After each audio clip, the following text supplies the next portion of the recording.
자, 우리 요한복음 11장 38절부터 44절까지의 말씀입니다. 오늘 우리가 함께 읽은 이 본문의 내용은 이미 숨을 거둔 지 나흘이 지난 나사로를 다시 살려주신 예수님의 기적 사건입니다. 여러분, 이 기적은 예수님께서 십자가에 달려 돌아가시기 일주일 전에 행하신 사건이고, 예수님께서 행하신 기적 가운데 마지막 기적 사건입니다. 따라서 이 사건은 예수님께서 이 땅에 오신 목적을 최종적으로 계시해 주는 사건이기 때문에 대단히 중요합니다.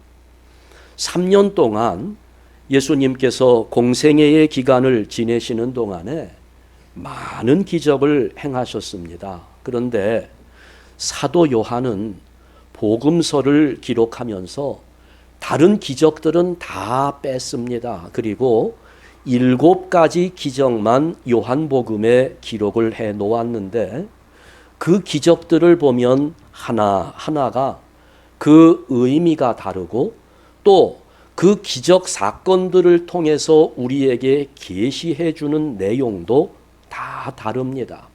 예를 들어 보면 첫 번째 기적이 가나의 혼인잔치에서 물로 포도주를 만드신 기적 사건이었는데요. 그 기적을 통해서 예수님은 우리에게 오신 하나님으로서 우리 인생의 기쁨의 근원이 되신다는 사실을 계시해 주는 것입니다. 예수님 안에서만 기쁨을 얻을 수 있다.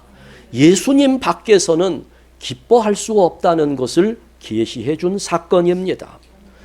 베데스다 연못가에서 38년 된 병자를 고쳐주신 그 기적 사건은 예수님께서 그렇게 기쁨의 근원이 되실 뿐만 아니라 인간의 질병을 비롯한 모든 필요를 채워주시는 능력의 하나님이시다라는 사실을 계시해 주는 겁니다. 그러니까 여러분, 기적을 보면서 기적을 행하시는 예수님을 바라볼 수 있어야 합니다. 그래서 요한은 기적이라는 말을 사용하지 않습니다.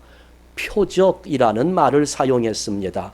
그 사건보다 사건을 일으키시는 예수님에게 초점을 맞추라는 겁니다. 38년 된 병자가 어떻게 일어날 수 있는가? 정말 놀라운 일이다. 여기서 그치는 것이 아니라 그 병을 고치신 예수님은 오늘 우리 인생의 모든 문제를 완벽하게 해결해 주실 수 있는 살아계신 하나님이라는 사실을 계시해 주신 것입니다. 오병이어의 기적, 우리가 너무 잘 알고 있어요.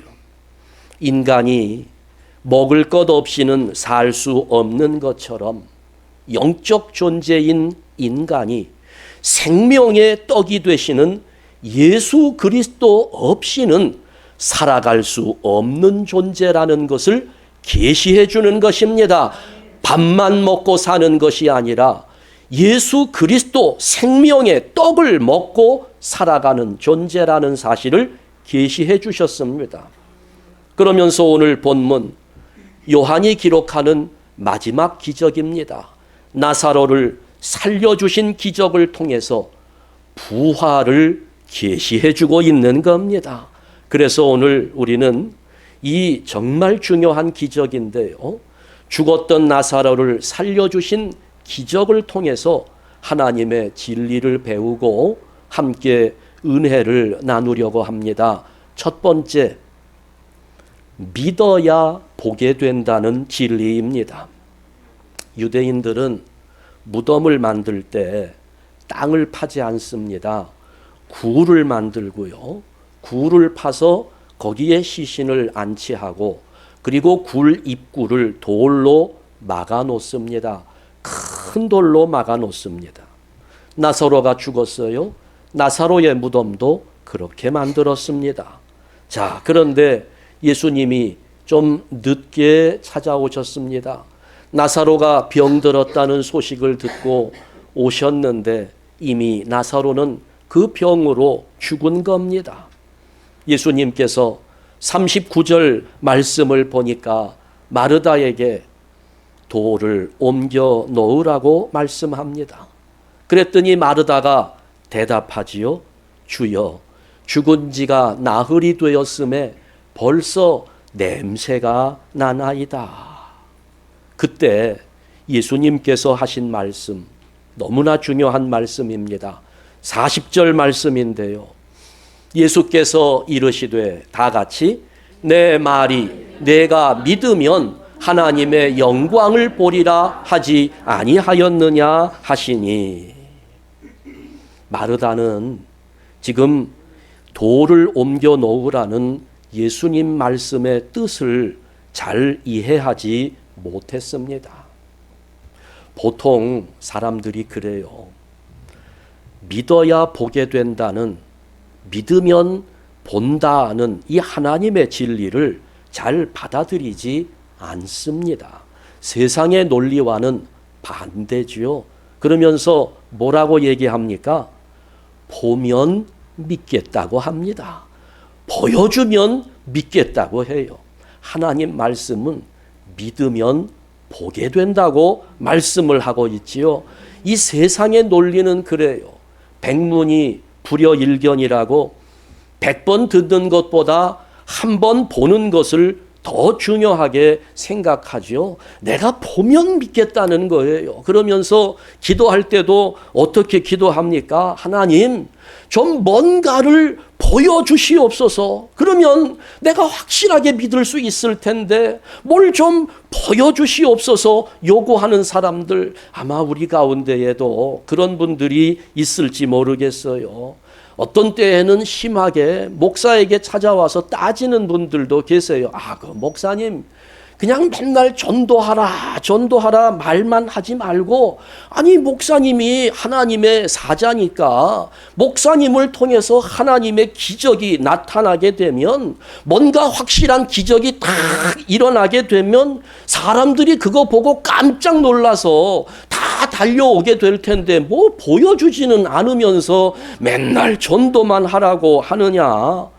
불치병자들이 와가지고 그냥 벌떡벌떡 일어나고, 뭐 안진뱅이가 일어나고, 이런 일들이 자꾸 일어나고, 막 귀신 들린 사람들 다 쫓아내주고, 그러면 그렇게 세상이 벌컥 뒤집힐 만한 사건을 보여주면 믿지 말라고 해도 다 믿게 될 텐데 왜 하나님은 그렇게 하시지 않을까 하면서 그런 생각을 해요. 여러분, 그러나 그거는 어디까지나 인간의 생각일 뿐입니다. 사실은 저도 그런 마음이 없지 않아요. 저도 능력을 받아서 병자들 오면 한번 딱 손만 대도 그냥 확 넘어지고 막 불 같은 뜨거움이 오면서 병이 다 낫고, 저도 그렇게 하고 싶어요. 그런데 하나님이 잘 주시지 않아요. 저도 기도하지요. 하나님, 그 능력을 주셔야 교회가 영화롭게 되지 않겠습니까? 부흥하고 교인 숫자도 늘고 큰 예배당도 짓고 그래야 영광이 드러나지 않겠습니까? 하는 바람이 옛날에도 있었고 지금도 사실 남아 있어요. 그렇게 했으면 좋을 것 같아요. 그런데 여러분, 하나님의 말씀은 그런 거 아니라는 거예요. 믿음은 그런 것이 아니라는 겁니다. 예수님 당시에 보세요. 예수님 가는 곳마다 얼마나 기적을 많이 행하셨습니까? 병자들 고쳐준 거는 물론이지요. 안진뱅이, 소경, 문둥병자들까지 다 고쳐주셨지요. 풍랑을 잔잔케 했습니다. 풍랑까지도 예수님 말씀을 들어요. 오병이어의 사건은 또 얼마나 놀라운 사건입니까? 귀신들을 다 내쫓고 그거 많은 사람들이 보았거든요. 오병이어 사건만 해도 그걸 확인해서 증인으로 설 수 있는 성인 남자만 5천 명이라고 그랬어요. 여러분, 그런데 어때요? 그 기적을 보았던 그 사람들, 예수님의 기적을 자기의 눈으로 확인했던 그 사람들 마음에 믿음이 생겼습니까? 믿음은 그런 것이 아니라는 거예요. 본다고 해서 믿음이 생긴다고요? 착각입니다. 하나님이, 예수님이 우리에게 주시는 말씀이에요. 네가 믿으면 하나님의 영광을 보리라는 겁니다. 여러분, 이게 믿음의 본질입니다. 믿을 때 보게 되는 것이지 내가 보면 믿겠다라고 하는 것은 몰라요. 인간의 지식일 수 있을지는 모르겠으나 믿음은 아닙니다. 이 순서를 잘 아셔야 돼요. 믿는 것과 보는 것 중에 뭐가 먼저라고요? 믿음이 먼저입니다. 믿어야 보게 된다는 것이 하나님의 진리입니다. 히브리서 11장 1절 말씀에서 믿음은 뭐예요?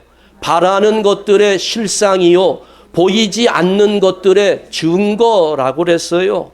보이지 않는 것들조차도 믿음으로 보게 되는 것입니다. 이게 믿음입니다. 여러분, 어때요? 여러분 가지고 있는 믿음은 어떻습니까? 여러분 지금까지 살아오면서 하나님은 어떤 분이신가 생각하면서 묵상하면서 하나님을 연구하고 하나님을 조사하고 그러면서 여러분들이 믿을만 하다고 판단해서 믿었습니까? 여러분 그런 분 계시면 한번 손 좀 들어보세요. 하나님에 대해서 공부하고 연구해서 나는 믿음을 갖게 되었다 하신 분들이 있어요? 아니에요.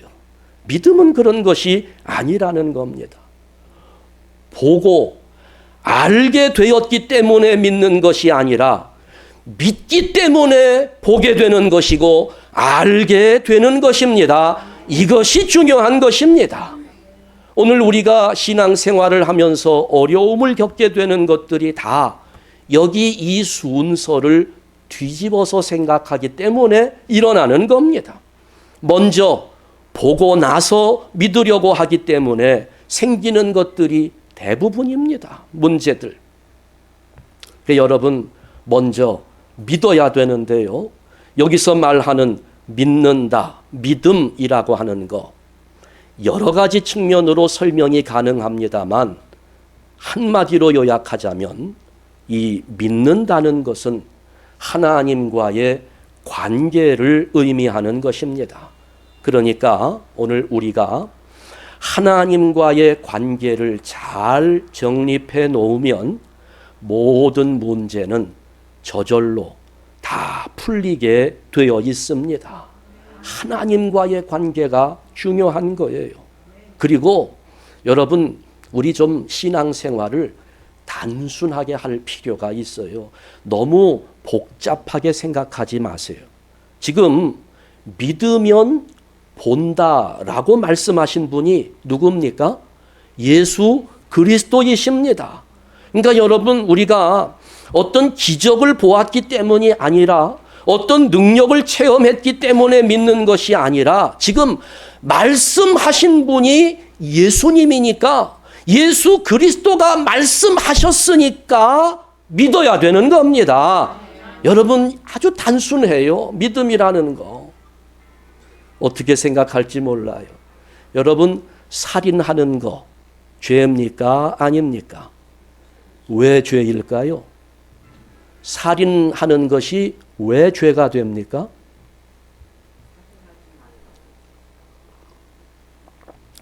정답입니다.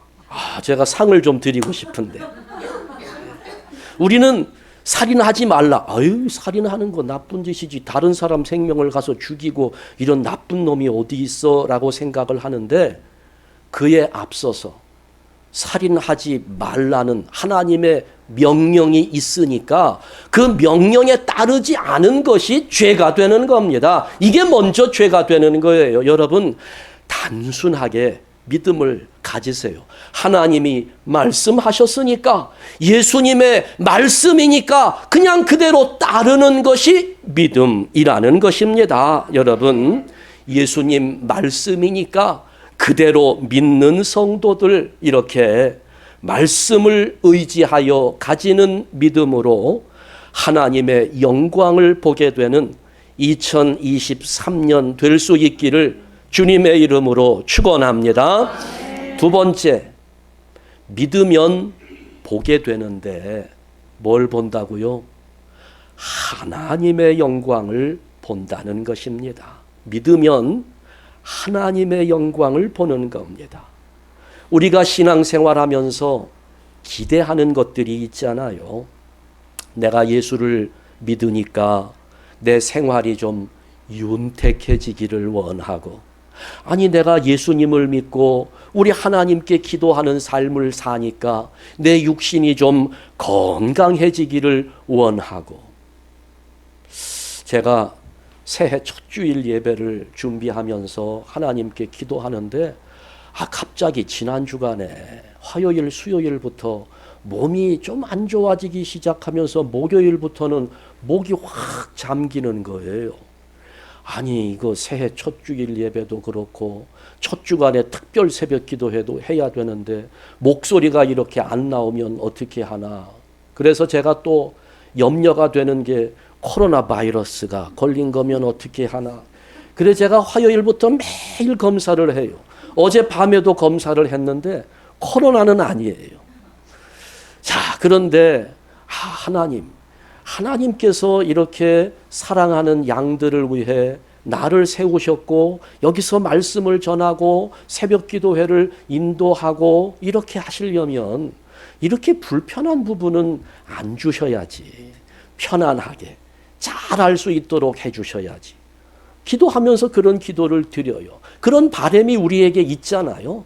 내가 예수를 믿고 하나님께 기도하니까 좀 건강해지기를 원하고, 우리의 가정도 평안하기를 원하고, 우리 자녀들도 잘 되기를 원하고, 내 사업도 번창하기를 기대하고, 그러면서 예수를 믿으니까 뭔가 내 현실적인 이익이 있을 것이라 이런 기대를 가지고 신앙생활을 합니다. 물론 저는 이런 것들이 성도로서 가질 수 있는 당연한 소원이라고 생각합니다.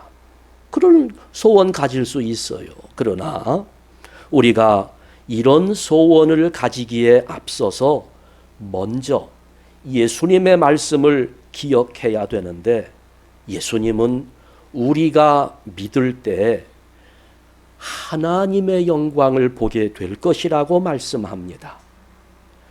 나의 영광이 아니라 하나님의 영광을 보게 된다는 겁니다. 나의 유익함이라기보다는 하나님의 유익함을 말하는 것입니다. 오히려 여러분 믿게 되면요, 우리에게는 유익함은커녕 희생이 주어지고 아픔이 생길 수도 있다는 거지요. 예수님께서 마가복음 8장 34절에서 이렇게 말씀합니다. 누구든지 나를 따라오려거든 다 같이 자기를 부인하고 자기 십자가를 지고 나를 따를 것이니라. 아멘. 그러잖아요. 내가 믿었을 때 나의 영광이 아니고 나의 유익함이 아니고 오히려 나는 더 힘들어질 수 있고 희생하며 헌신해야 되는 그런 일들이 주어질 수 있다는 겁니다. 그러면 무슨 영화를 볼 것인가? 하나님의 영광을 보게 된다는 것입니다. 믿음을 가질 때 하나님의 영광을 보리라. 그런데 여기에서 예수님 말씀하시는 하나님의 영광은 구체적으로 죽은 자의 부활을 의미하는 것입니다. 지금 마르다는 이 부활에 대한 기대를 갖지 못합니다. 단지 예수님이 조금 늦게 도착하셨기 때문에 내 동생이 죽었다고 사뭇 예수님을 원망하는 듯이 그렇게 대답을 하고 있어요. 오히려 돌을 옮겨 놓으라고 말씀하실 때 냄새가 날 것이라고 이미 벌써 죽은 지 나흘이나 되었는데 그러면서 예수님 말씀대로 따르기를 은근히 거부합니다. 지금 열어봐야 뭐합니까? 썩은 냄새만 날 텐데 지금 돌을 옮겨 놓는 것은 현실적으로 볼 때 아무런 이익이 없습니다. 괴로워집니다. 힘들어집니다. 예수님, 죽기 전에 뭔가를 하셨어야지. 이제 죽은 다음에 뭘 하시려고 우리에게 돌을 옮겨 놓으라고 하십니까? 아무런 유익함은 생기지도 않을 뿐더러 시체의 썩은 냄새만 맡게 될 것이라는 그런 말입니다. 어쩌면 이렇게도 우리의 자세와 똑같은지 몰라요. 예수를 믿으면 현실적인 이익이 있어야지. 내세에 받게 될 면류관이 지금 이 현세에서 무슨 소용이냐고 현실주의자들은 그렇게 강변하지 않습니까? 여러분, 그러나 하나님의 영광은 여기에서 드러나는 겁니다.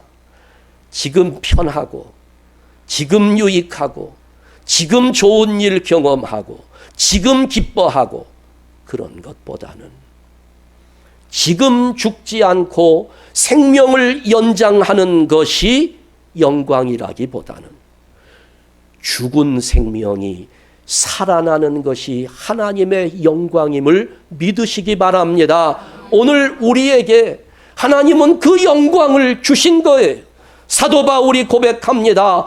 허물과 죄로 죽었던 너희를 예수 그리스도가 살리셨도다 말씀하는 겁니다. 부활의 영광이 오늘 우리에게 주어졌다는 거예요. 지금 아무런 고난 없이 편안하게 사는 것이라기보다는 지금은 고난이 있어도, 그래서 지금은 비록 내가 갈등하고 방황하는 삶이 주어지고 있지만 끝까지 그 희생을 감당하다가 결국에는 이기게 된다는 것, 부활한다는 것이 하나님의 영광이라는 겁니다. 우리가 믿으면 바로 이것을 보게 된다는 것입니다.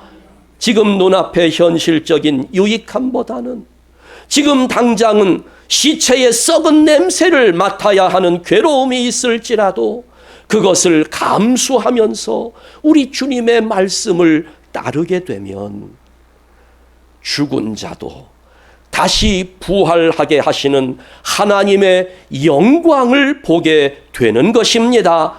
현세의 안일함이 아니라 우리를 다시 살리시는 하나님의 능력, 하나님의 영광.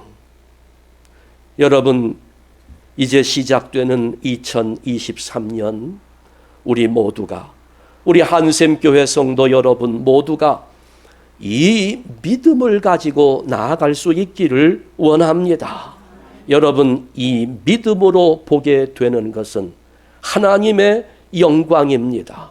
우리가 확실하게 믿으면 비록 우리 교회가 지금은 연약해 보이지만 하나님은 반드시 우리 교회를 굳건하게 세우시고 우리의 모든 것을 치유하시고 회복시키시는 그 하나님의 능력을 우리의 믿음을 통하여 나타나게 하실 줄로 믿습니다.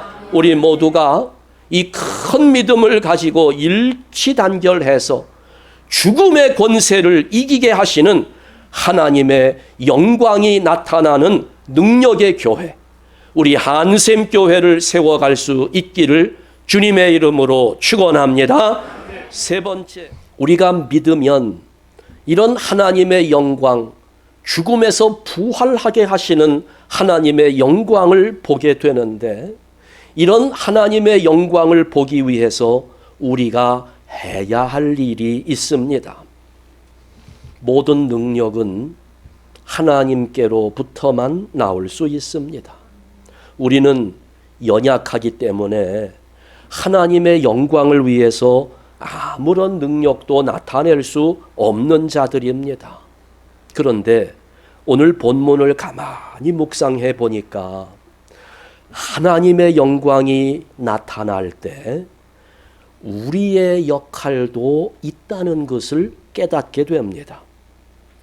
구약에서부터 쭉 하나님 말씀을 읽어보면 하나님께서 영광을 나타내실 때에는 늘 사람을 사용하셨습니다.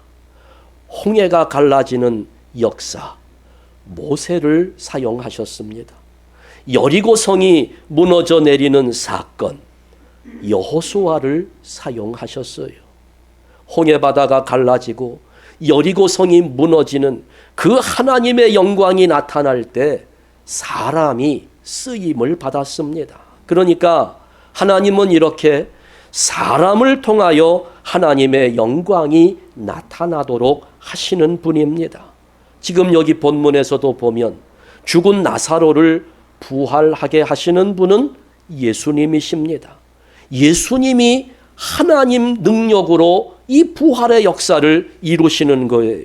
그런데 지금 예수님께서 마르다와 그 주변 사람들에게 하나님의 영광을 위해 해야 할 일이 있음을 알려주고 있습니다. 그게 바로 너희가 돌을 옮겨 놓아야 한다는 것입니다. 여러분, 우리가 정말 하나님의 영광을 보기를 원한다면 믿음을 가져야 되는데 그냥 믿음이 아니고 하나님의 말씀에 순종하는 실천적인 믿음을 가져야 합니다. 지금 우리 앞을 가로막고 있는 돌이 있다는 거예요. 돌을 치워야 한다는 것입니다. 지금 하나님의 영광이 나타나려면, 죽은 나사로가 다시 살아나오려면 돌을 치워야 한다는 거지요. 그 돌을 너희가 치우라는 것입니다. 돌을 옮겨 놓는 일, 우리에게 맡기셨습니다. 그렇다면 오늘 우리 앞을 가로막고 있는 돌이 무엇이겠습니까? 오늘 우리가 하나님의 영광을 바라보기 원하는데 하나님의 영광을 보기 위한 우리 앞에 그것을 가로막고 있는 돌이 무엇일까요? 가장 큰 것, 우리의 죄입니다. 우리의 죄를 하나님 앞에 회개하는 것, 그것은 우리가 해야 할 일인 거예요. 예수님은 하나님께서 우리를 위한 구원의 역사를 이루기 위하여 십자가를 지고 가셨습니다. 길을 열어놓으셨습니다. 우리는 그 길을 회개함으로 따라가야 되는 거예요. 내가 해야 될 일입니다. 죄, 이것을 회개하고 용서받고 그리고 날 때 하나님의 영광이 우리 눈앞에 펼쳐지는 것입니다. 우리를 가로막고 있는 것, 의심이 있습니다. 하나님을 의심하고 형제들을 의심하는 마음들 다 치워버립시다. 자세하게 말씀을 드리고 싶지만 시간이 많이 가요. 이런 부분들 내일부터 시작되는 새벽 기도회 시간에 조금씩 다루게 될 겁니다. 여러분, 우리 2023년 하나님 의심하지 말고, 우리 믿음의 식구들 서로 간에 의심하지 말고 사랑하면서 함께 갈 수 있기를 축원합니다. 편견, 오해, 참 우리의 관계 속에 우리를 얼마나 어렵게 하는 것들인지 몰라요. 이런 것들이 지금 우리가 사랑으로 교제하는 일들을 얼마나 방해하고 있습니까? 우리는 이런 우리 앞을 가로막고 있는 돌들을 다 치워버리고 사랑으로, 우리 주님의 사랑으로, 특별 새벽 기도회 주제가 예수 그리스도의 그 사랑으로 이렇게 제목을 정했습니다. 그 예수 그리스도의 사랑으로 우리를 위하여 목숨까지도 아끼지 않으신 주님의 사랑을 가지고 죄, 의심, 편견, 오해, 뭐 이런 돌들을 다 옮겨놓고 썩은 냄새를 감수하면서 나아갈 때 하나님은 우리의 이러한 실천적인 믿음을 통하여 놀라운 영광을 나타내실 겁니다. 우리 한번 따라 합시다. 내가 믿으면 하나님의 영광을 보리라. 우리가 다 함께 이 믿음, 주님의 말씀에 순종하는 실천적 믿음을 가지고 우리를 다시 살리시는 하나님의 능력을 바라보는 2023년 복된 한 해, 아니 남아있는 우리의 모든 인생, 하나님의 영광을 바라보는 축복된 인생이 될 수 있기를 주님의 이름으로 축원합니다. 기도하겠습니다. 하나님 아버지 감사합니다. 오늘 우리들 내가 믿으면 하나님의 영광을 보리라 하신 이 말씀을 받아들고 주님으로부터 큰 기쁨을 얻게 하여 주시옵소서. 무엇보다도 이것이 주님의 말씀이기에 믿음을 가지는 순수함을 우리에게 허락하시고 이 말씀에 순종하는 실천적인 믿음을 갖게 하여 주시옵소서. 우리 안에 아직도 남아있는 쓰레기들이 많습니다. 죄와 의심과 편견과 오해의 돌을 치워버리고 오직 주님의 사랑으로 시체의 썩은 냄새라도 기꺼이 맡을 수 있는 희생을 감수하며 나를 부인하고 내게 지워진 십자가를 기쁨으로 감당하는 성도들 되게 하여 주시옵소서. 하나님 아버지, 우리 한샘교회가 하나님의 일을 감당하며 하나님의 영광을 드러내기 원합니다. 모든 성도들이 큰 믿음을 가지고 우리를 회복시키시며 다시 살리시는 하나님의 능력을 경험하면서 하나님의 교회를 크게 부흥케 하는 영광의 역사를 허락하여 주시옵소서. 우리를 거듭나게 하시고 날마다 새롭게 하시는 예수 그리스도의 이름으로 기도하옵나이다. 아멘.